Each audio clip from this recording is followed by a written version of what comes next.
अस्सलाम वालेकुम एवरीवन। आज मैं आपको फ़र्क बताने जा रही हूँ साइकोलॉजिस्ट और साइकेट्रिस्ट के बीच में कि इनके बीच में फ़र्क होता क्या है, क्योंकि जनरली लोग नहीं समझ पाते कि इन दोनों के बीच में फ़र्क क्या है। वो क्यों नहीं समझ पाते? वो इसलिए नहीं समझ पाते क्योंकि दोनों को माहिर नफ्सियात कहा जाता है और ये दोनों ही नफ्सियाती बीमारियों का इलाज करते हैं, पर इनका तरीक़ा इलाज मुख्तलिफ होता है। वो किस तरह से मुख्तलिफ होता है?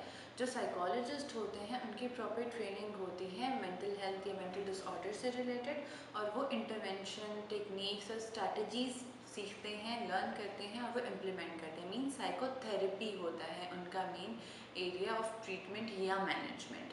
फिर जब हम साइकेट्रिस्ट की बात करते हैं, उनका तरीका इलाज दवाइयों के थ्रू होता है। वो दवाइयाँ दे सकते हैं और वो दवाइयाँ देते हैं।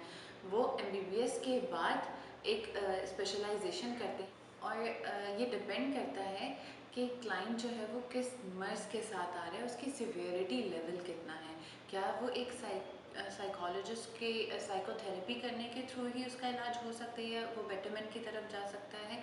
जैसे कि आपके डे टू डे स्ट्रेस होते हैं, एनजाइटी हो गए, डिप्रेशन हो गए, जो माइल्ड लेवल पर होते हैं, सो वो साइकोथेरेपी के थ्रू भी ट्रीटमेंट हो सकता है उनका।